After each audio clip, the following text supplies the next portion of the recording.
Discapacidad con todos los sentidos. El programa de los especialistas de la baja visión.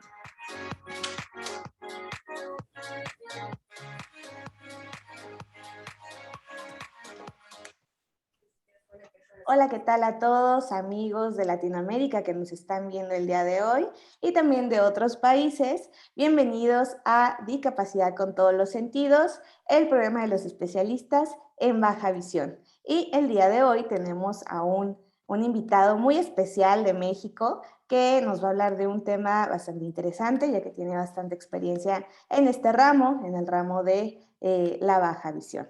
¿Okay? Quiero presentarles al licenciado en optometría, Mauricio Javier Vázquez Rentería. Bienvenido, Mauricio. Muchas gracias, Donaji. Gracias por la invitación. Bueno, pues les platico un poco de él y de su reseña curricular.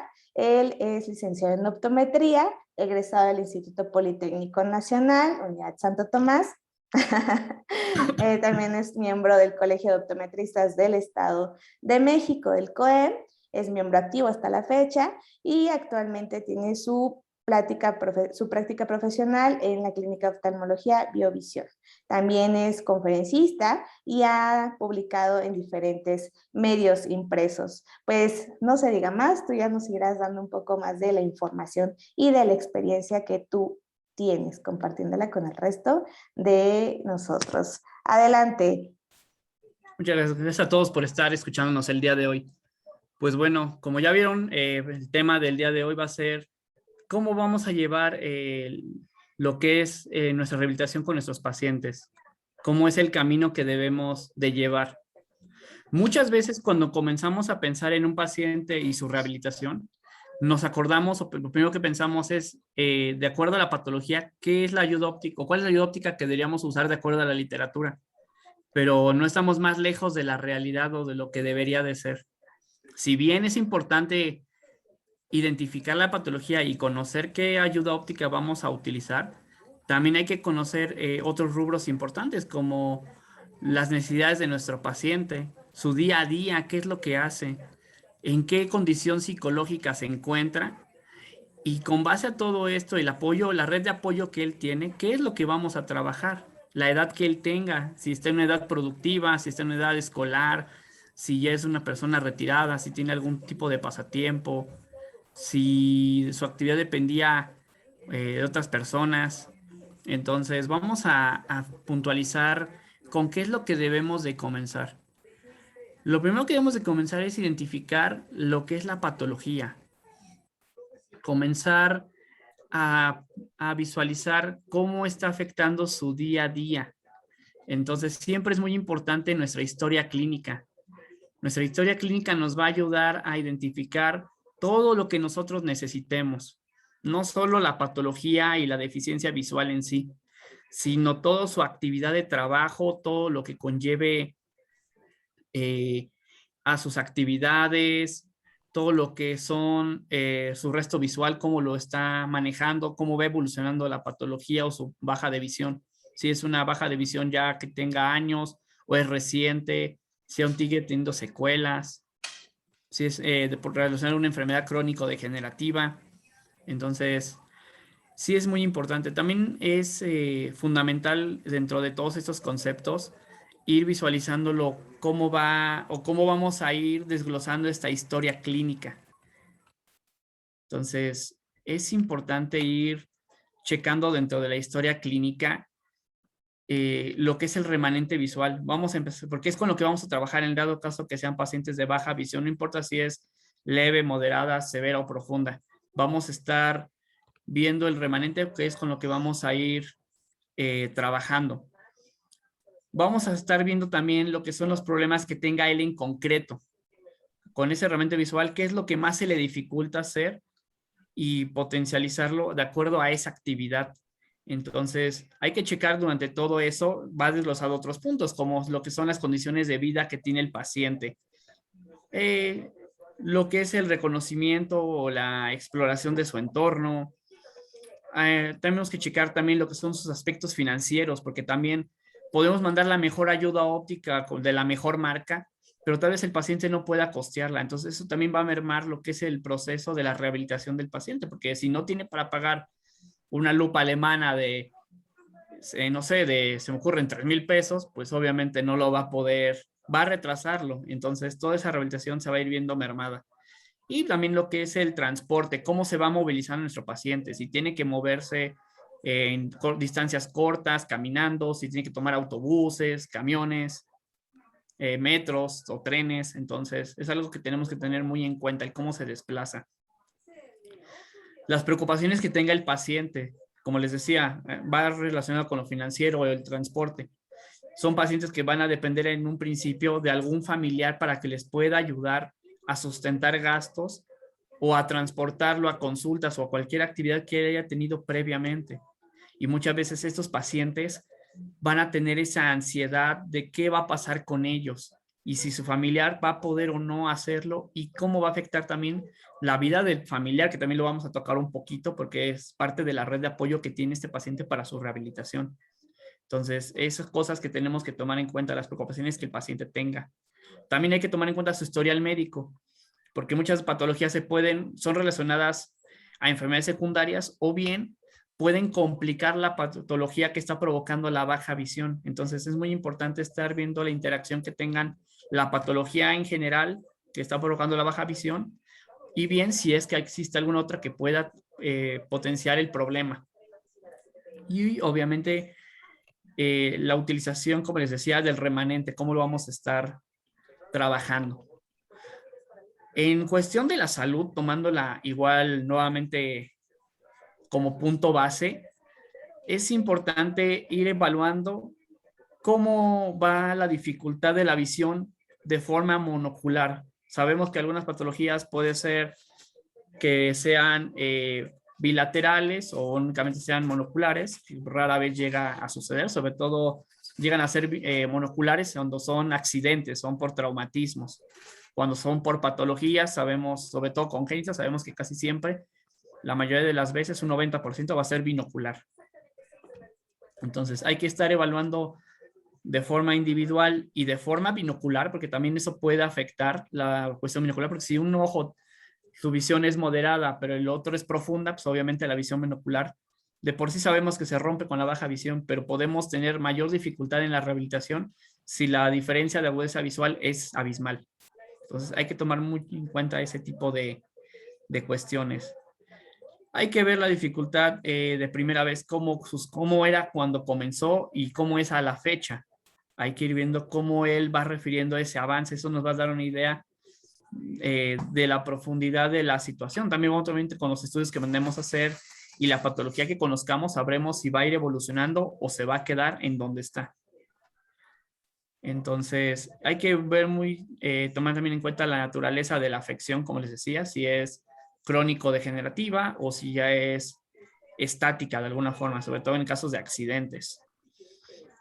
Si toman algún tipo de medicamento, también no es tan relevante al momento de la rehabilitación, pero existen algunos tratamientos que, por ejemplo, en el caso de algunos antibióticos y tratamientos psiquiátricos, que muchos de ellos pueden llegarlos a tomar por la depresión, pues obviamente van a afectar a largo plazo, pues un poquito lo que es la lubricación ocular, la visión al color, algunos llegan a afectar incluso un poco lo que es la acomodación.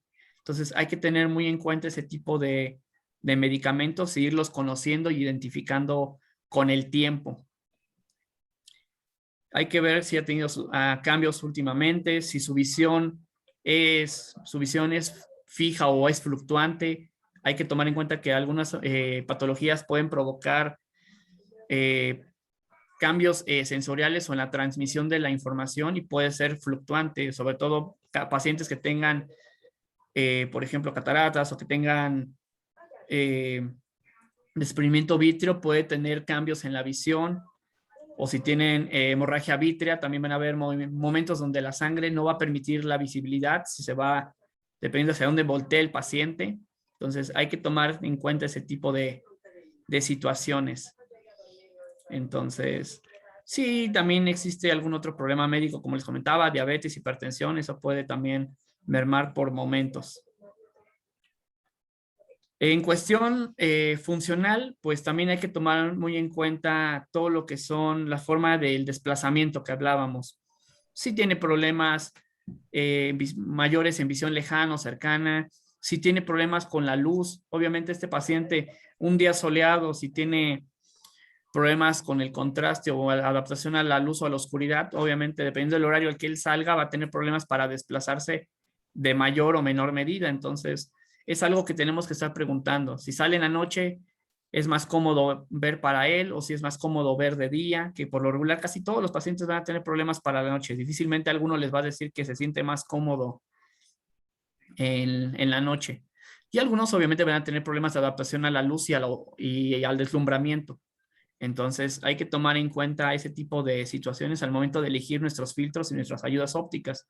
Recordemos que algunos van a fomentar un aumento en la cantidad de luz que va a entrar y vamos a tener que mandar un filtro para apoyarlos a un mayor contraste o a eliminar el contraste en caso que tengan esos problemas del deslumbramiento. Hay que checar si tienen problemas al momento de bajar y subir escalones o banquetas. Muchos de ellos ya no van a tener visión binocular o su visión no va a ser la suficiente para poder identificar este tipo de relieves o cambios en la altura del piso.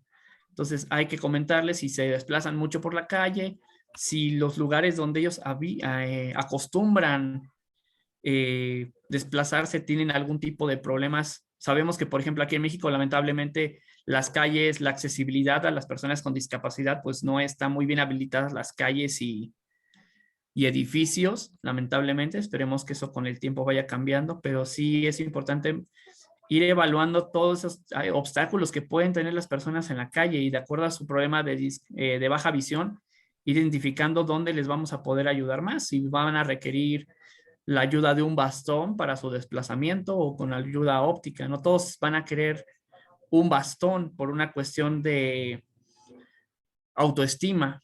Muchos no van a desearlo, otros van a querer su autonomía y van a pedirte ellos mismos el bastón con el tiempo. Entonces hay que conocer ese tipo de cuestiones en temas de movilidad. Igual si es que tienen apoyo de algún familiar temporalmente. También hay que evaluar lo que son los estilos de vida, el pasatiempo que tenga el paciente, si le gusta a él cocinar o es el que cocinaba habitualmente en casa, si va a hacer él las compras, si el paciente tenía algún pasatiempo anterior como modelismo, que obviamente a un paciente de baja visión va a ser muy complicado que lo realice, si no es que a veces imposible, dependiendo de la patología y la profundidad de su baja visión. Si él era el que lavaba, planchaba, si tenía algún tipo de club social y salía. Hay que evaluar todo ese tipo de cosas que el paciente hacía y reintegrarlo de alguna forma a cada una de ellas, porque esto va a fomentar a una mayor autoestima y esto va a favorecer, vamos a verlo más adelante, a que la terapia o la rehabilitación, en este caso, del remanente visual sea exitosa. Una vez que nosotros tenemos todo esto, vamos a empezar a pensar qué ayudó, bueno, también junto con lo que es nuestro estudio clínico de gabinete y estudios de funcionales, campos visuales, topografías, en las cosas que se requieran. Nosotros ya conociendo la patología, la naturaleza de la patología y la condición de vida del paciente, vamos a empezar a nosotros a seleccionar nuestra ayuda óptica. No todas las ayudas ópticas que vienen por default en la literatura nos van a servir. Va a depender mucho de diversos factores. Muchos de ellos va a ser la predisposición que tenga el paciente a querer tenerla. Existen pacientes que tal vez requieran una lupa montada o un telescopio montado en la gafa y no la va a querer. ¿Por qué? Porque él, a pesar de que no se está viendo en sí, sabe que la gente lo ve, sabe que la gente no está acostumbrada a ver a alguien con un telescopio montado en unas gafas y va a sentirse incómodo. Entonces, hay que tener muy en cuenta lo que el paciente esté dispuesto, empezar a negociar con él, porque si indudablemente nosotros intentamos imponer la ayuda óptica, la terapia o la rehabilitación no va a funcionar. Hay que ceder un poco, pero sí hacer consciente al paciente que va a haber un límite al momento de nosotros poderlo corregir con gafas y la ayuda óptica que adicional va a requerir. Entonces sí hay que tomar muy en cuenta eso, la edad que tenga el paciente. Entonces es importante tener eso en mente. Cuando escojamos nuestra ayuda óptica, hay que tener en cuenta los poderes disponibles que hay en cada ayuda óptica. Hay que contemplar si necesita unas 2X, 4X, 8X, 10X. A veces no todas las lupas en todas las marcas va a tener el poder, o puede que los costos cambien, que es, volvemos a lo mismo, la preocupación financiera que pueda tener el paciente para adquirir la ayuda óptica.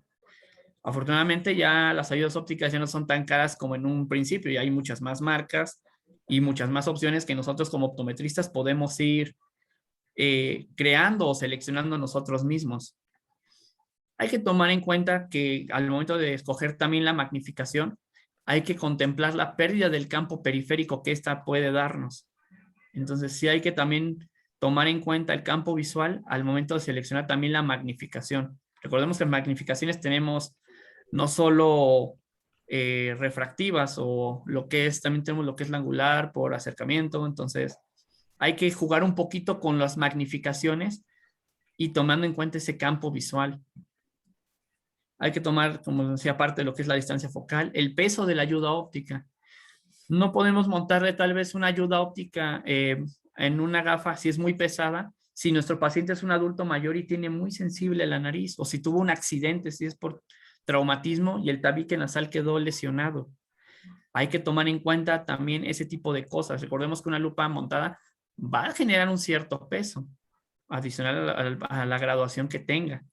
Entonces, puede que el paciente se canse del peso y se quite la ayuda.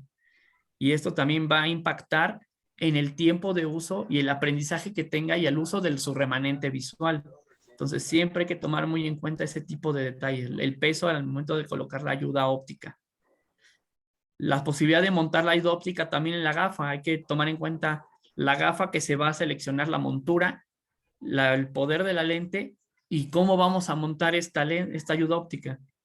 Porque si la ayuda óptica, la graduación es una graduación negativa, pues no va a haber tanto problema, se va a poder montar sin problemas, aún siendo muy gruesa la graduación, pues un telescopio. Pero si es una graduación positiva o esferocilíndrica con un componente esférico alto, pues puede que choque con lo que es el ocular de la ayuda óptica y pues obviamente no va a quedar bien centrado. Entonces hay que jugar un poquito con ese tema, cuidar mucho las monturas y el momento de seleccionar las mismas, los tamaños, todo. Otra cosa que se tiene que contemplar es la posibilidad de la corrección óptica con la refracción. Muchas veces, como les comentaba, puede que la ayuda óptica la graduación que requiera por la patología sea muy alta y por estética no les sea cómodo. Yo tengo algunos pacientes que automáticamente tocan su lente y lo sienten y es muy grueso y les incomoda. La estética a veces para ellos es muy importante. Y no hay que dejarlo atrás. Sabemos que para nosotros lo importante es lo funcional, pero hay que tomar en cuenta la autoestima que tenga el paciente y ayudarlo con ella. Entonces sí es muy importante que si podemos darle la opción de que parte de su graduación o toda sea con lente de contacto, obviamente hacerlo. Obviamente teniendo sus ciertos cuidados. Y también la profundidad de foco que tenga la ayuda óptica. También eso va a ser muy importante.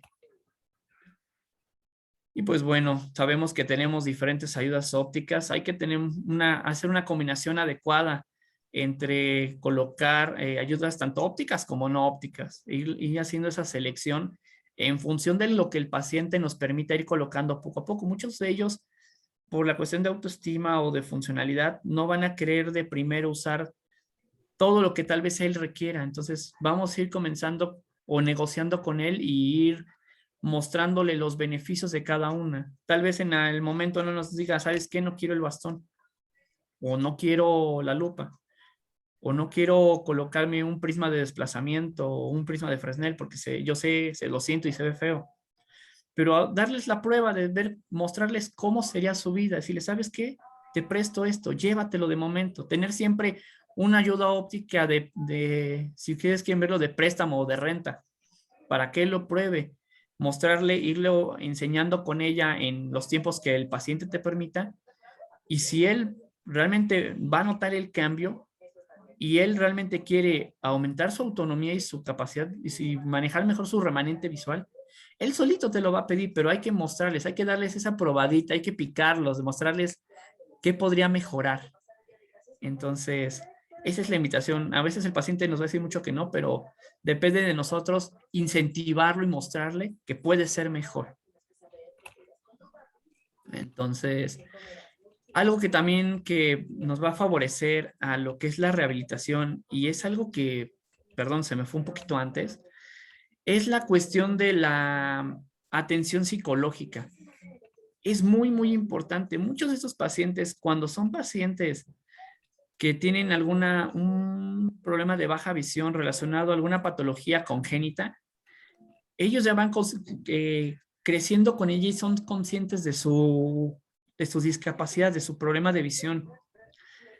Y sin embargo, cuando son pacientes que adquieren la baja visión, sí van a requerir un mayor apoyo psicológico para esta rehabilitación. Es importante que vayan con el tanatólogo. Muchas veces estos pacientes están comenzando con su duelo y van a requerir este apoyo. Normalmente el duelo consta de diferentes etapas. Hablando yo con diferentes psicólogos y tanatólogos, algunos me decían que cualquier momento de la terapia es idóneo para poder comenzar la rehabilitación. Pero lo cierto es que no todos los pacientes van a poder comenzar su rehabilitación al momento de que comienza la discapacidad o el problema de baja visión. Normalmente el duelo, dependiendo del autor, pero hay diferentes etapas en el duelo.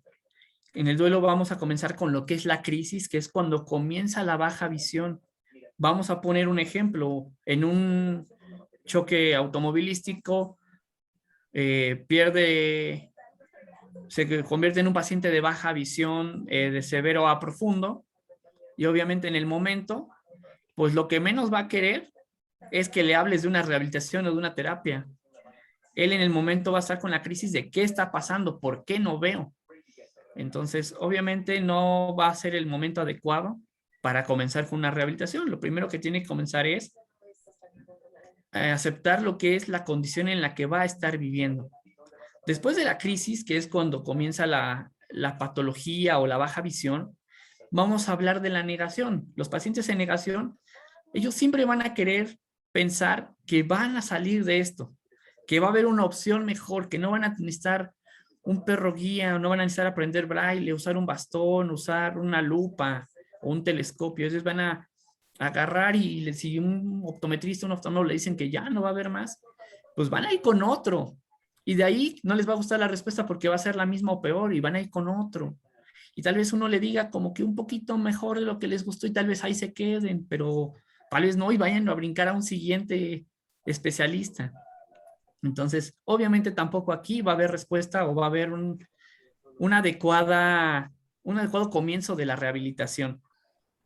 Después va a venir lo que es el enojo y la ira, del por qué a mí, si yo era re bueno, yo iba conduciendo bien, cualquier cosa. Entonces, tampoco en este momento de frustración, de enojo, de depresión o de ira, van a poder aceptar una ayuda óptica. Después viene la parte más profunda de lo que es el duelo, que es la depresión. En este caso, muchos de ellos se van a empezar a aislar, van a dejar sus círculos sociales, laborales, afectivos, van a romper muchas relaciones con novias, esposas, amigos, hermanos, padres. Y pues obviamente no va a haber un acercamiento con nadie, ni siquiera con los especialistas. Van a dejar toda posibilidad de mejorar a un lado. Después de todo esto va a comenzar lo que es la aceptación. Muchos podrían pensar que aquí ya se puede empezar a trabajar y sí, efectivamente, aquí ya se debe de empezar a trabajar para poder empezar esta rehabilitación. Después de la aceptación viene el aprendizaje, pero ahorita voy a tocar un poquito más al final el aprendizaje, Pero en el proceso de la aceptación y el aprendizaje es cuando debemos nosotros comenzar con la rehabilitación, porque aquí ya vamos a tener la cooperación del paciente en la mayor, en lo que mayor se pueda, ¿no? O lo que más nos permita a él. Aquí es cuando debemos realmente comenzar. Y sí es importante que todos sus pacientes, cuando son de baja visión, pues acudan primero con el tanatólogo. Y no solo ellos, sino también la familia, porque el duelo es para ambas partes. Recordemos que la familia va a ser la red de apoyo importante en las personas con discapacidad.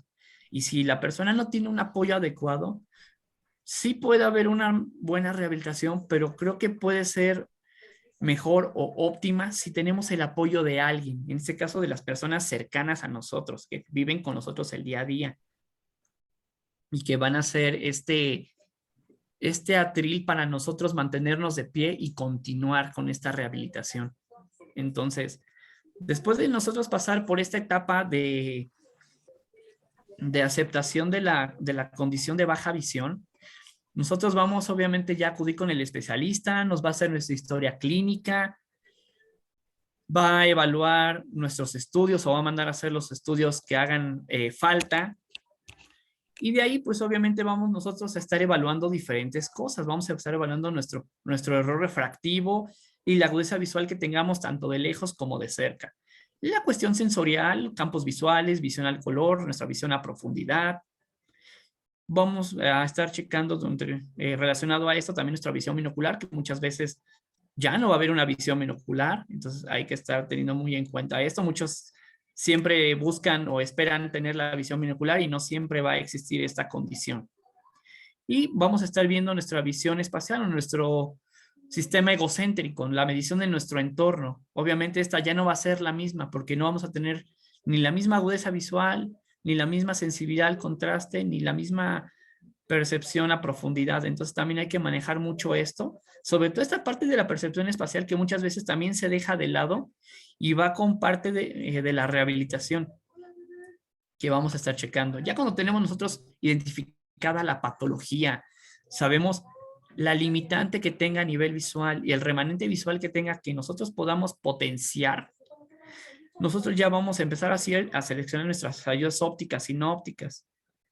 Y después de esto, junto con nuestras ayudas ópticas, comenzaremos con la rehabilitación. Normalmente la rehabilitación, algo que siempre falla, es que nosotros todo lo queremos hacer sentados en esta rehabilitación. Y obviamente la rehabilitación no solo es estática, sino también sinestésica o dinámica. Siempre el paciente va a estar moviéndose. Entonces, hay que empezar a trabajar nuestra rehabilitación a la par. Obviamente siempre vamos a comenzar con la parte estática, pero sí hay que ir integrando con el tiempo la parte dinámica, porque el paciente obviamente queremos que se reintegre a la sociedad. Queremos que él vuelva a sentirse parte de ella, que él se sienta útil y pueda hacer sus actividades en la medida de lo que él pueda y vaya aprendiendo con su día a día, con lo que es ese aprendizaje de vivir con baja visión o ceguera. Entonces, muchas de nuestras ayudas ópticas en visión cercana, o alguna ayuda óptica que seleccionemos, puede que de forma estática nos funcione, pero al momento de la cuestión sinestésica o dinámica, puede que no nos sea tan funcional. Y tendremos dos opciones aquí. Una, buscar una segunda opción para la cuestión de movilidad, o bien buscar alguna ayuda óptica que nos funcione en ambas situaciones.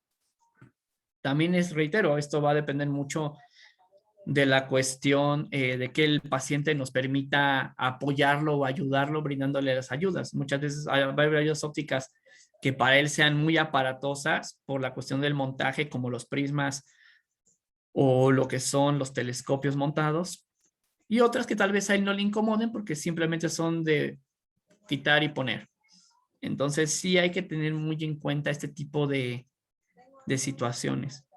Posteriormente, cuando nosotros tengamos nuestras dos partes de la rehabilitación, que es la sinestésica y la estática, ya combinadas, que estén trabajando de forma sinérgica, que sean funcionales, pues ahí es cuando nosotros vamos a poder evaluar si están siendo funcionales. Podemos continuar y dentro de su proceso psicológico, en el proceso del duelo, pues obviamente de la aceptación va a seguir con lo que es el aprendizaje, que es el vivir el día a día con su discapacidad y con su ayuda óptica.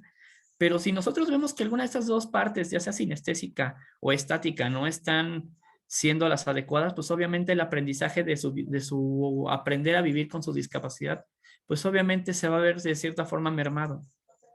Y si alguna de estas no funciona, nos tendremos que regresar hacia atrás y volver a checar su graduación, de checar sus habilidades sensoriales, espaciales, evaluar de nuevo nuestras ayudas ópticas si realmente están cumpliendo con la función que deben de tener.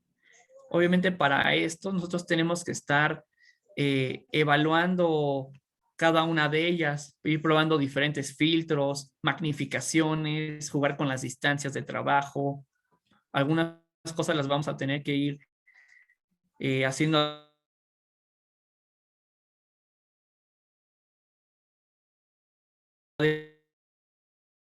adecuaciones a la casa, a sentir. Es un proceso bastante largo al momento de la rehabilitación del paciente.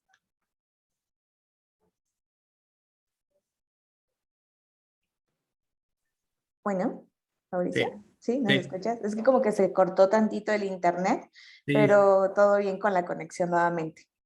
Ok.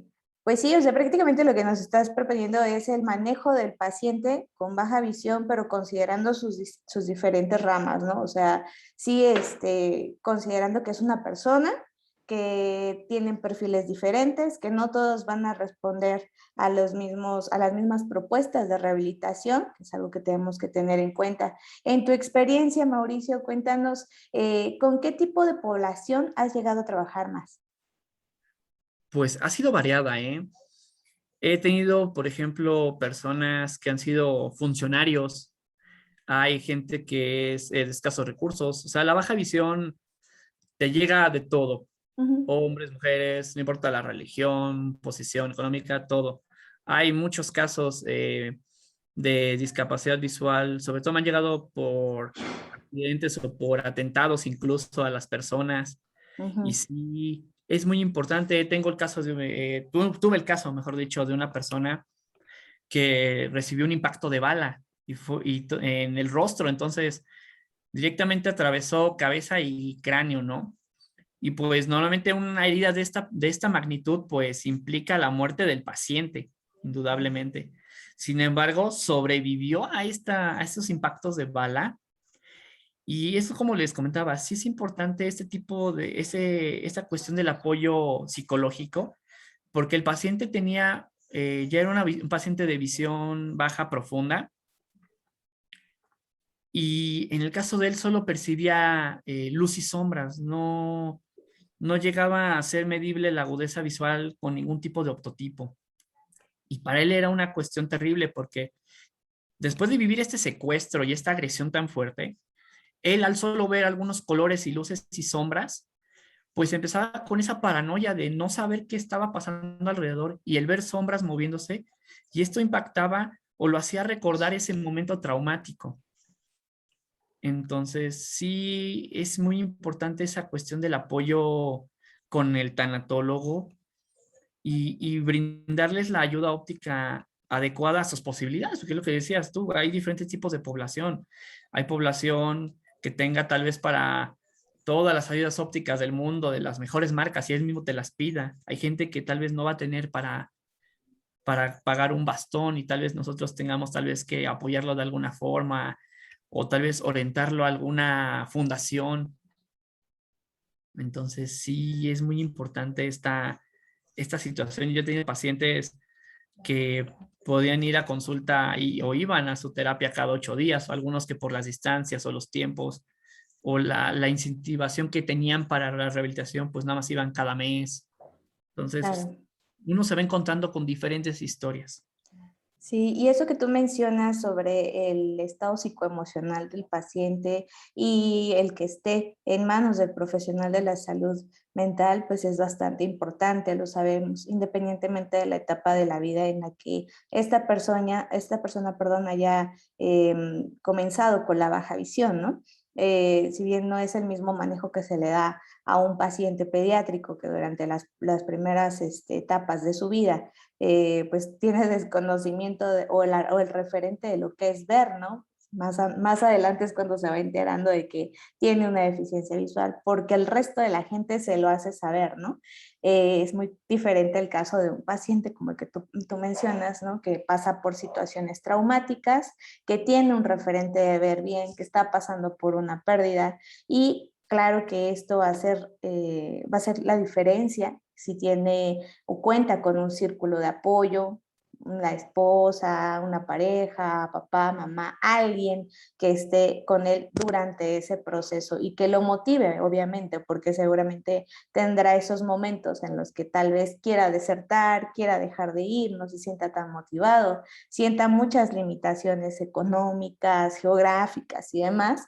Entonces, sí, esto va a ser fundamental. Y eso, pues, supongo tú o lo habrás observado con el pasar de tu práctica profesional, que vamos observando estos pequeños patrones o estas pequeñas banderas rojas que llegamos a identificar en cada uno de los pacientes, donde decimos, no, esto ya no es mío, esto urge que lo atienda un profesional de la salud mental, Y ¿verdad? algo que es muy importante es esa cuestión que mencionabas.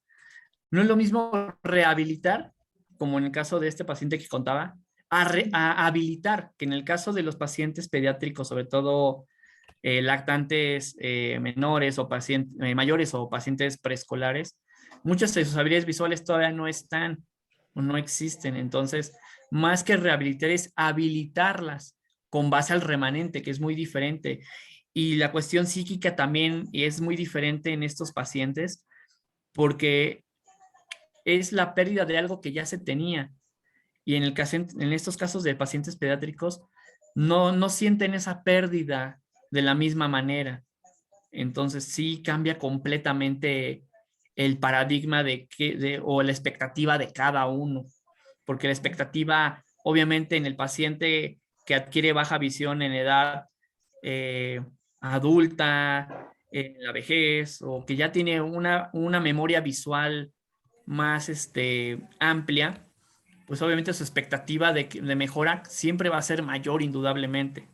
Y sí hay que ser muy claros con esto, no crear falsas expectativas. Nunca debemos prometer los profesionales de la salud nada al paciente. Siempre lo único que podemos prometer es dar nuestro mejor trabajo y darles las mejores posibilidades.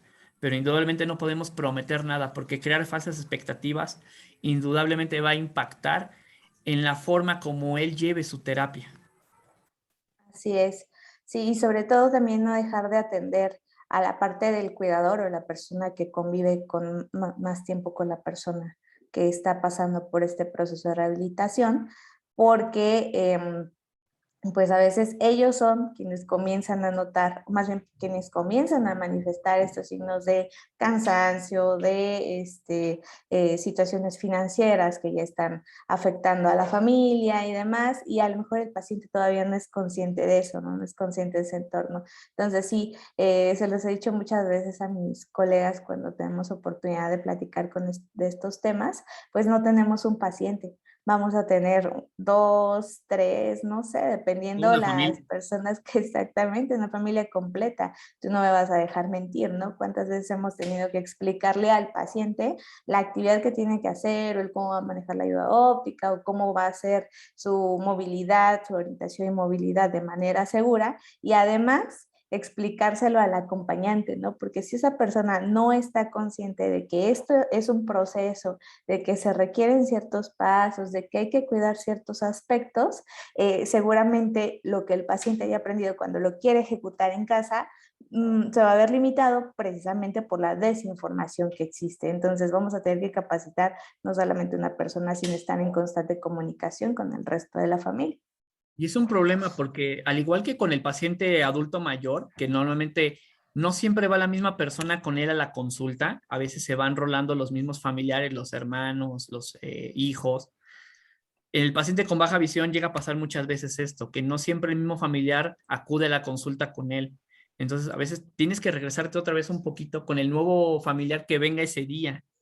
porque tal vez no está familiarizado con la situación o no se involucró, no está tan involucrado en la rehabilitación. Y ese día tal vez porque no hubo quien más fuera, pues fue él, ¿no?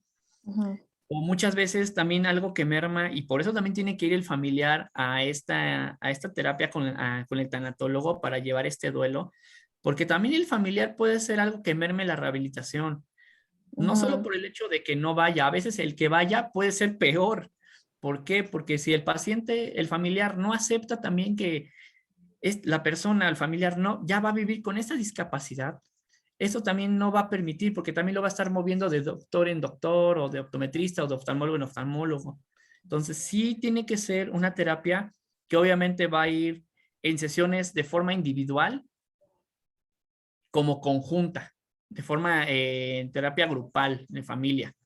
ujú, Entonces, sí es muy importante este aspecto, porque de verdad que es de los que más merma la rehabilitación. ujú. Sí, Y hay que que de estar ese muy lado.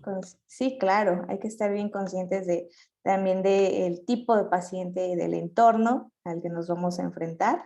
Cuando tenemos pacientes que están bien conscientes de la situación, que han pasado por su proceso de duelo, están en un grupo de apoyo, no sé, con otras personas que están pasando por situaciones similares, la familia apoya, son regulares en sus sesiones, ya sea de control o de rehabilitación. Bueno, esos son los que más nos gustan, los que más nos gusta trabajar, o al menos creo que así es, porque todo fluye, todo se da y la gente lo recibe bien, pero cuando estamos pasando en situaciones adversas en las que tal vez existe desinformación dentro de la misma familia, desconocimiento, ¿no? Donde empiezan estos temas en los que dicen, yo siento que está fingiendo porque me he dado cuenta que cuando está en interiores trabaja bien, pero cuando está en exteriores ya necesita que lo lleven y demás. Entonces, es esa desinformación la que genera algunos aspectos que pueden darle hostilidad a la calidad de vida que tiene el paciente. Y bueno, esto a veces pues es un impedimento para que el paciente pueda concluir con sus planes de rehabilitación. Entonces, vamos a tener diferentes tipos de pacientes, diferentes perfiles, diferentes causas de la misma baja visión que tú estás mencionando, diferentes, la gama es eterna y si tienen más dudas consulten la CIE 11, ¿no? Porque ahí vamos a encontrar todas las posibles causas que nos van a llevar a vivir una situación de baja visión. Y también, Ujú. perdón, no, continúa. No, sí, sí, dime. Y también algo que también les mencionabas, es la personalidad que tenga el paciente, porque dependiendo también la personalidad del paciente va a influir mucho. Si de por sí el paciente fuera apático, pues obviamente la rehabilitación se va a hacer pesada para él mismo. Pero Ujú, hay muchas personas que lo tratan de llevar con la mejor actitud. Hay algunos que tal vez en el momento pareciera que llevan una buena actitud, que muy contentos, muy cotorros, como decimos aquí en México, ¿no? ujú. Pero tal vez en casa pues se deprimen, ¿no? Y ya no quieren hacerlo. Y en el momento lo hacen pues para que el familiar no se preocupe. Entonces, ese son también uno de los factores que nosotros tenemos que tomar en cuenta, dependiendo la personalidad de nuestro paciente, tratarlo de usar eso a nuestro favor, manipular ese punto para ayudarlo o motivarlo a su rehabilitación. Así es, sí tenemos que ser muy hábiles en ese sentido, porque recordemos que estamos trabajando con personas y que tenemos objetivos muy, muy claros, ¿no? Empezando pues por la inserción de las personas que viven en situación de discapacidad, porque logren su independencia, básicamente. Después de todo, todos tenemos diferentes objetivos como personas, diferentes anhelos, diferentes perfiles, pero aquí nosotros somos muy claros en lo que podemos lograr con ese paciente, hasta dónde podemos llevarlo, y ese paciente acepta ser acompañado por nosotros, acepta que nosotros lo acompañemos en ese momento, pues vamos a obtener buenos resultados. De lo contrario, pues sí tendríamos que evaluar tal vez otras posibles opciones para que estas personas pues obtengan lo mejor posible con lo que se tiene, ¿verdad? Y estamos hablando no solamente de la situación emocional, sino también de las mismas ayudas ópticas que acabas de mencionar, ¿no? Nuestra profesión no se reduce a las ayudas ópticas, ¿no? Por fortuna, esto va más allá. Tratar el tema de la baja visión va más allá. Pensar en una ayuda óptica es la punta del iceberg de lo que puede ofrecernos el mundo de la baja visión desde el punto de vista profesional y también lo que nosotros podemos ofrecerles a nuestros mismos pacientes. Entonces, sí hay que estar siempre en comunicación, siempre actualizándose, ya se los he dicho muchas veces en diferentes programas, no se olviden de ese trabajo multidisciplinario y transversal, ¿verdad? Por fortuna, este programa se hizo precisamente para que todos los colegas que nos dedicamos a la baja visión o los que tal vez no nos hemos dedicado a la baja visión, pero hemos tenido la curiosidad de cómo se está manejando la baja visión ahorita en Latinoamérica, ¿no? O cómo se está manejando en otros países. Por fortuna podemos hacer este intercambio de ideas dependiendo nuestras áreas de especialización y las zonas en las que nosotros nos encontramos. Recuerden que lamentablemente la discapacidad visual es algo que va a estar ligado a la pobreza por la falta de acceso a los servicios de salud, por la situación de desnutrición, abuso de sustancias prohibidas, qué sé yo. Hay muchísimas causas que nos pueden llevar o que pueden favorecer la aparición de estos panoramas adversos, pero también estos mismos panoramas adversos y el que ciertos optometristas o ciertos colegas de ciertas áreas se dediquen a la atención de la baja visión en esas condiciones nos permite a los demás tener otro panorama, otro punto de vista y llega el momento poder darle lo mejor a nuestros pacientes desde nuestras zonas geográficas respectivas. Sí, hay que indudablemente conocer todos los paradigmas que rodean la baja visión.